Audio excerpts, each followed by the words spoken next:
Question number 32 of T.S. Grewal. The quick ratio of a company is 0.8:1. State with reason whether the following transactions will increase, decrease or not change the quick ratio. Purchases of loose tools for rupees 2000, insurance premium paid in advance rupees 500, sale of goods on credit rupees 3000 and honored a bill payable of rupees 5000 on maturity. फिर से वही reason वाला question आ चुका है last question जैसा। तो मैंने आपसे कहा था कि रीजन वाले क्वेश्चन के अंदर जैसा रेशो गिवन होता है उसके अकॉर्डिंगली दो वैल्यूज आपने अज्यूम करना पड़ेगी। फाइन, अब यहाँ पर क्विक रेशो कंपनी का दे के रखा है, quick ratio is equals to what liquid asset upon what current liabilities, और इसकी वैल्यू कितनी दे के रखी है 0.8/1। ठीक है, अब 0.8/1 के अकॉर्डिंगली आपको क्विक एसेट की मींस लिक्विड एसेट की और करंट लाइबिलिटी की वैल्यू डिटरमिन करना पड़ेगी। ठीक है, तो हम कुछ भी ले सकते हैं इसमें। अब हम अच्छा यहाँ पर हम वैल्यूज देखें, इसमें हर केस के अंदर क्या वैल्यू दे के रखी, जैसे यहाँ 2000 है, इधर 500 है, 3000 है और 5000 है। तो अब आप चाहें तो इसको मतलब लेना इससे बड़ी ही कोई वैल्यू है इसमें, जिससे आप चाहें तो यहाँ पर इसको 8000 और इसको 10000 भी ले सकते हैं, या इसको 80,000 इसको 1 लाख भी ले सकते हैं, वॉट एवर। ठीक है, तो मैं यहाँ पे लेता हूँ कि let the current liability B rupees 10,000। मैंने ये 10,000 ले ली, और अब अगर ये 10,000 है देयर फोर करंट एसेट नहीं, क्या बोलेंगे उसको, liquid asset. Therefore liquid asset is equals to 10,000 into 0.8, that is what 8,000 rupees. ठीक है, अब मेरे पास ये दो वैल्यूज़ आ गई।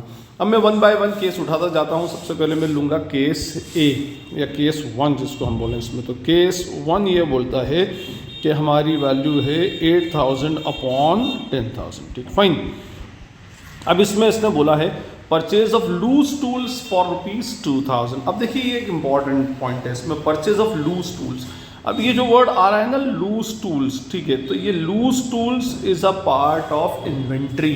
ठीक है, अगर आपने शेड्यूल 3 पार्ट 1 की बैलेंस शीट देखी हो तो उसके अंदर इन्वेंट्री के अंदर क्या क्या आता है, stock and trade off raw material, WIP, finish goods, और लूज टूल्स और स्टोर्स एंड स्पेयर्स। ठीक है, तो ये लूज टूल्स का पार्ट है। और वैसे भी मैं आपको एक बात बता दूं, even stock of loose tools तो हम करंट रेशो के अंदर भी कंसिडर नहीं करते, तो वहां तो हम करंट रेशो में जबकि पूरा स्टॉक कंसिडर हो रहा है, स्टिल हम stock of loose tools consider नहीं करते। तो यहाँ तो क्विक एसेट के अंदर तो हम स्टॉक ही नहीं ले रहे, तो लूज टूल्स तो कंसिडर करने का सवाल ही पैदा नहीं होता। लेकिन हमने इसको परचेज किया है, मीन्स इसके अंदर क्या होगा, अगर मैं देखूँ इसका रीजन अगर आपको बताऊँ तो मेरा क्या होना चाहिए, लूज टूल्स मीन्स मेरी इन्वेंट्री बढ़ना चाहिए और मेरा कैश अल्टीमेटली क्या होना चाहिए, कम हो जाना चाहिए।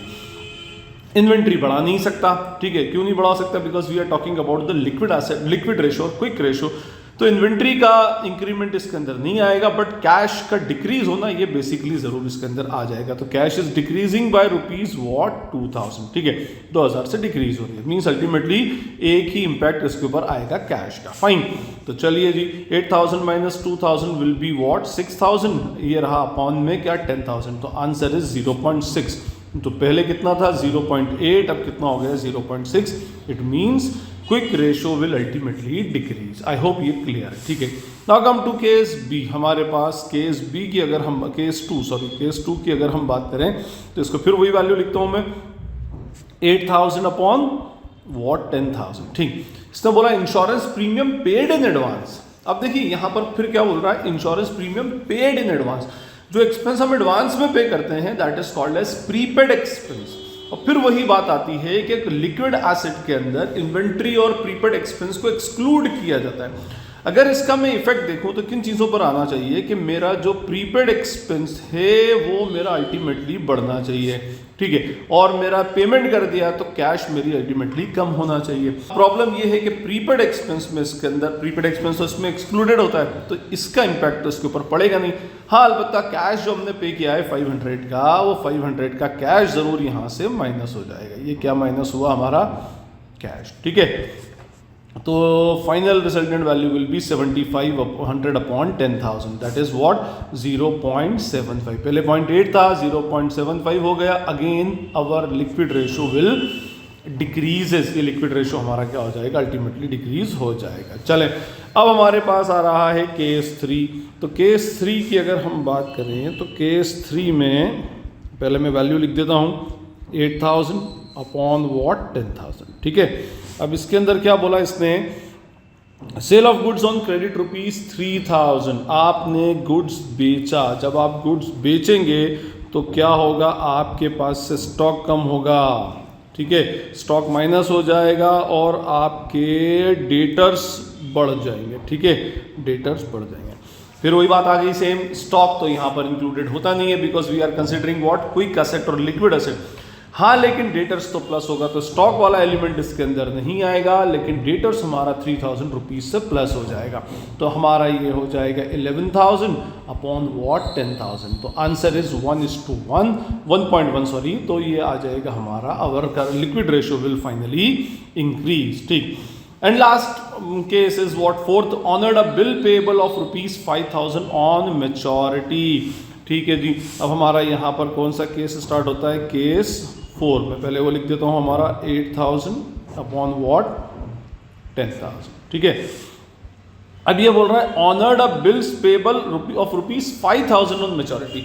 बिल्स पेएबल, हमको बिल का पेमेंट करना था, means we are talking about the trade payables. ठीक है, तो ट्रेड पेएबल्स हमारे क्या होंगे, डिक्रीज होंगे। बिल का पेमेंट कर देंगे तो बिल पेएबल विल डिक्रीजेस, और साथ में क्या होगा, कैश भी हमारा डिक्रीज हो जाएगा। तो बिल्स पेएबल विल डिक्रीज, तो bills trade payable is a part of what, current liability, and cash is a part of what, quick asset. तो हमारे पास से ये ऊपर से माइनस होगा, अमाउंट दे के रखिए 5,000 रुपये। तो 5,000 से हमारा कम हो जाएगा करंट लायबिलिटी, और 5,000 रुपीज से ही हमारी क्विक एसेट भी हमारी कम हो जाएगी। तो ये हो जाएगा 3,000 अपॉन व्हाट 5,000। तो ये 3,000 अपॉन 5,000 विल बिकम 0.6, और पहले था 0.8। It means it decreases the value of what, हमारा क्विक रेशियो। ठीक, फाइन।